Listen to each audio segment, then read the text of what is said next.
Going to start out this morning just expressing a little bit of personal frustration that I deal with on occasion. The other day, I was driving to work, came up to a stoplight, and as usual, my timing was perfect. The light turned red just as I was approaching. That's not the frustration, though. I was number 2 at the stoplight then, behind a Jeep. And as I was sitting there, the Jeep had its spare tire, hooked up onto the back end of it. And the cover on that spare tire said, "Life is good." Life is good. And I'm contemplating that, and yeah, that's very, very good. So the intersection we were at had a left turn lane. And during the stoplight, of course, the left turn lane had filled up with cars. And the turn arrow turned green. So on our left, the cars started moving and making the left-hand turn. And I'm just enjoying thinking about life is good. And I notice out of the corner of my eye in the rearview mirror, one of the cars, maybe 4 or 5 back, starts swinging wide, crosses over the line and into the lane. And as they make their left turn, they miss the Jeep's rearview mirror missed it by that much. It was a Volkswagen. Come on. How much room do you need to make a turn? Why do people need to swing right like that in order to make the turn, as if they're driving an 18-wheeler on roads made for bumper cars? I don't know.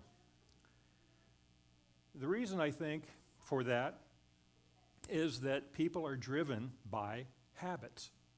We have habits, unthinkingly. We do things, going through motions. We do things the way it works for us.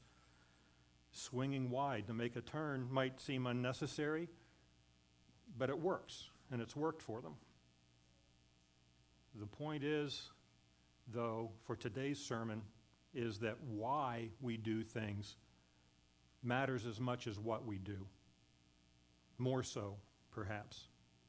I think that's at least part of the message from Jesus in our Mark scripture today. Why we do things matters. So a lot of what we do in life as habits, we learn. We develop those habits, we learn them from experience, either from our own experience, from the experiences of others, maybe even because mom and dad said so. I still have a habit as an old man. I brush my teeth regularly because of childhood habits instilled by my parents. I wash my hands before meals when they're dirty, and lately even when they're not dirty. Cleaning my hands has become a habit that sometimes I find myself doing even without thinking about it. Habits such as these can be good for us. They can protect us. They can ensure that the things that we do are healthy or safe without a need to exert much extra thought to it. But still, we need to know why we do things. We need to know that so that we can figure out what we can do to change to be able to be even better and even healthier and stronger and safer. The habit of attending church, of attending a church of choice to worship God, to pray, to fellowship. That is one habit or ritual that seems easy for people to forget or forego. It becomes a habit in itself, a bad habit, not to attend. Not attending church too easily leads to not thinking about God, to not thinking about a universe that centers and spins around a power that is greater than that of what is in our own living room.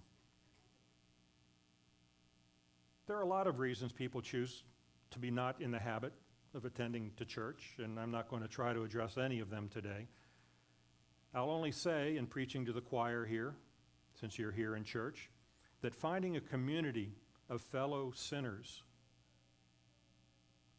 a community where one is loved and accepted, where everyone is working out their own salvation in fear and trembling, and not that of the other people, finding a community such as that is not easy. So back to the point, habits can be good for us.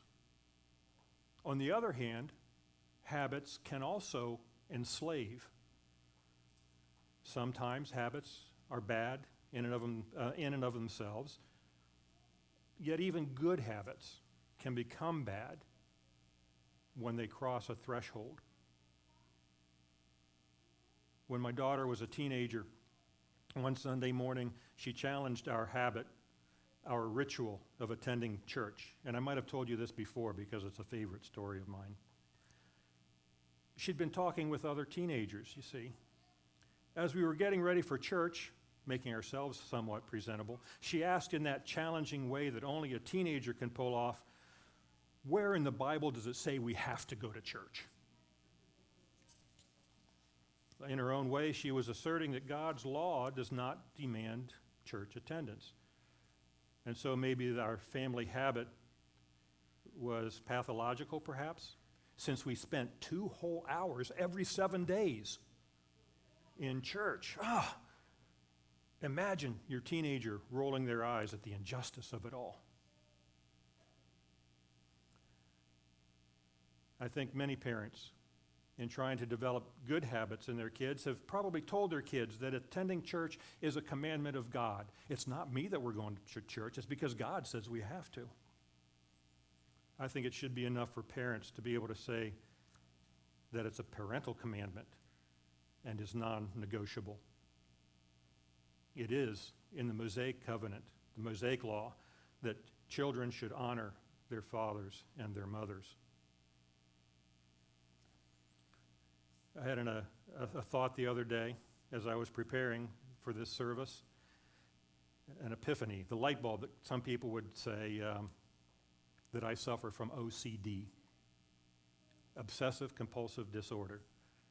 Now, OCD has a lot of different definitions. The one I found most helpful is this: OCD is a mental condition in which a person experiences repeated thoughts and feels the need to perform certain routines to an extent that it impairs general functioning. Habits that you become enslaved to, then you can be labeled OCD. Now, there are people who make the point that just because you like things a certain way, for instance, just because you like your house neat and tidy, does not mean that you're OCD. And that's probably very true, because OCD involves having a bit of anxiety when things are not done your way, or when they're not done the way you think they should be done. There's a feeling of anxiety that comes up within you. So OCD involves repeated thoughts, high anxiety, and impaired life. It starts getting in the way of you enjoying life. So my epiphany the other day, I like to describe my prayer life in a manner that's consistent with 1 Thessalonians chapter 5, where Paul advocates that we should be praying without ceasing, right? Not necessarily heads down, eyes closed, praying like that, not all the time. Well, okay, maybe when I'm landing.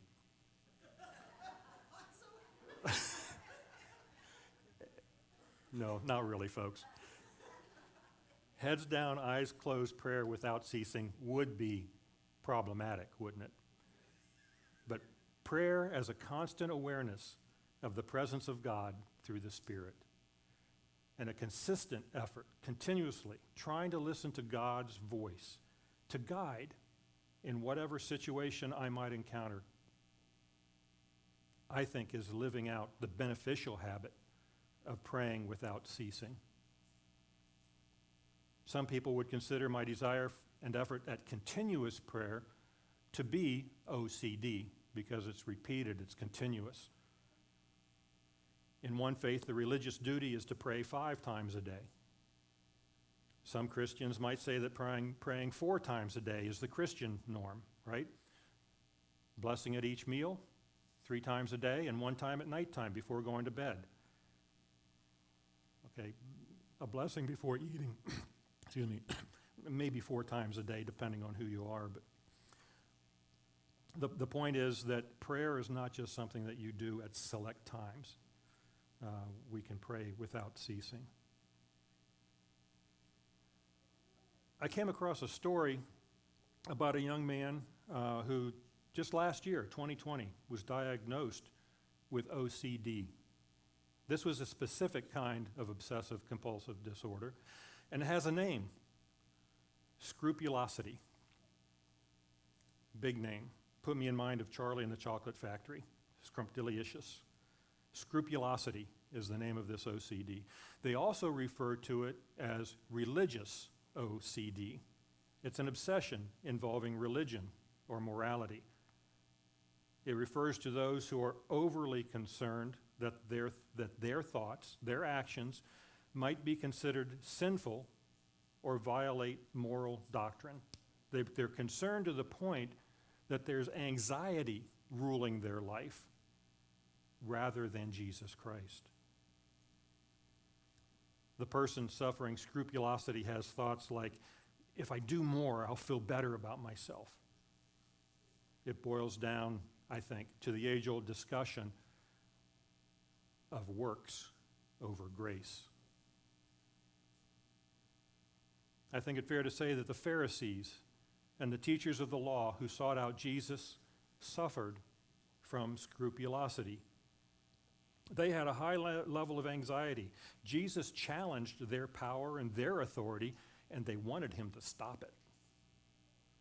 Verse 5 of Mark 7, the Pharisees and teachers of the law asked Jesus, "Why don't your disciples live according to the tradition of the elders instead of eating their food with defiled hands?" Now, the issue was much deeper than simple hand washing and cleanliness before eating. The Pharisees were challenging the lack of ritual associated with the hand cleaning in accordance with the tradition of the elders. The tradition of the elders had evolved from the law in Exodus, where the priests were to wash their hands before going into the tabernacle. According to one source, by the time of Jesus, everyone was expected to wash, not just before going into the temple, but before each meal. There was even a prayer to go along with the ritual act of preparation of eating. Blessed be thou, O Lord, King of the universe, who sanctified us by the laws and commanded us to wash the hands. Is it a good idea to wash before eating? Yes. Is it a good idea to recite a blessing, glorifying and thanking God before each meal? Yes. Jesus doesn't say in this exchange with the Pharisees that in him the law is dismissed, that you don't have to worry about any of it. And it doesn't say that Jesus himself did not comply with the tradition to include the prayer of blessing. But Jesus says, focus on what's really important. Don't be anxious over the small stuff. A common misread of Mark comes from verse 15, where Jesus says, nothing outside a person can defile them by going into them. Rather, it's what comes out of a person that defiles them. Now, this verse has been used to defend the position that we can eat anything, that Jesus has made all foods good for us. And not just foods, but all things are good for us. But it remains scientific fact, I think, that not everything is good food. Not everything provides good nutrition. But what Jesus does in his response then is redirects the conversation from the physical realities of life here on earth and human tradition, and he points heavenward. He points to spiritual health and our spiritual health. You can hear the anxiety in the Pharisees questioning the disciples' lack of compliance with tradition, that if it's not done properly, and if it's not done every single time, God might just come down and smite us. The Pharisees were pointing fingers at Jesus and his disciples, disrespecting him, and maybe even hoping that Jesus and his entire message and ministry would be forgotten They thought that Jesus was the reason for their anxiety. But Jesus brought a message of grace, a message of compassion, a message of forgiveness. Whereas the teachers of the law were OCD about what they saw as black and white issue, they saw it as there is sin or there is not. There is good behavior, there is bad behavior. Lately, I've seen on several church marquees the signs out front. Too hot to change sign. Sin bad, God good. Details inside. What is sin? Who is God? There's a wide range of understandings to both of these questions. As he so often does, Jesus takes the assertions of the Pharisees that relate to the physical and material world, teaches something about the spiritual. How to pay attention to living a better life in the here and now through a better understanding of God's word.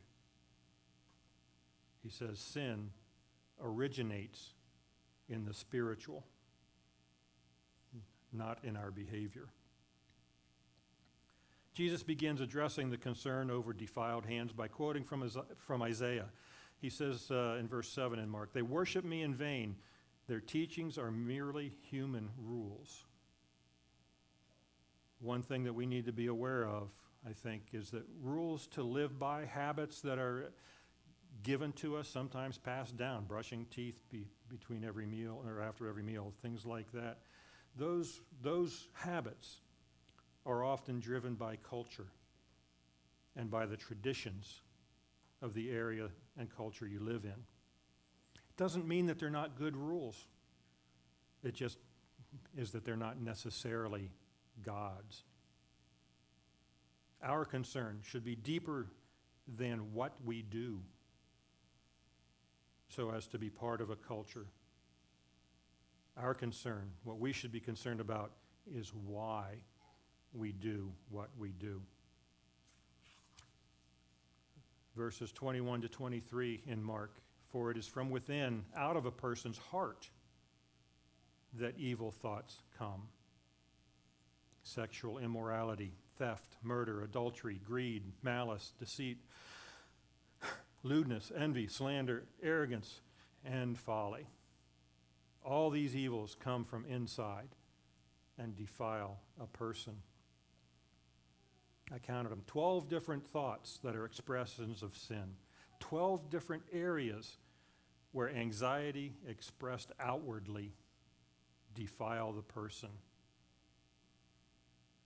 Defile makes them unclean, puts distance in relationships with other people and with God. For the Pharisees, what spiritual defilement do you think they're expressing when they question Jesus about the disciples' lack of compliance with tradition? Maybe the Pharisees are experiencing envy. Envy is one of that list of 12, in that they don't have to perform the washing rituals, that the disciples don't have to, but they have to. So maybe it's envy. Maybe it's malice on the part of the Pharisees, perhaps a bit of arrogance on their part. They had come to Jesus for the purpose of calling him out. They wanted to make Jesus look bad. Jesus spoke to the crowds with authority, and they listened to him. And the Pharisees wanted to take that power from him. Well, Mark lists 12 expressions of the heart to avoid. Looking at it from a different viewpoint, what is it, I wonder, that comes from the heart that does not defile the person, but rather blesses them? In his letter to the Galatians, the Apostle Paul speaks of the fruit of the Spirit. So let's consider a list of positives. expressions of the heart upon which God smiles. From Galatians, the fruit of the Spirit is love, joy, peace, patience, kindness, goodness, faithfulness, gentleness, self-control. Against such things there is no law. These habits are habits that we would be well advised to adopt, to so ingrain the Spirit in ourselves so that we do these things without even thinking. And so, to close then, think to yourself, why do you come to church? Why is it that you wash your hands? Why is it that you do other things for health, whether it be your own health or for that of others? Why is it that you pray? Is it from an inner anxiety that if you don't do it, something bad will happen?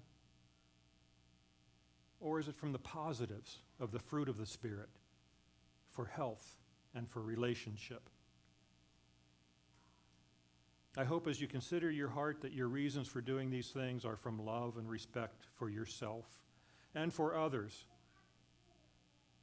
Positive things, and not things that are either negative nor simply because tradition calls for you to do it, nor because a news channel advocates for you to do it. But I hope you do these things for health as expressions of love for each other. I hope that when you do these things, as with all things, that you do so that you might share Christ and the Spirit of God with all that you encounter.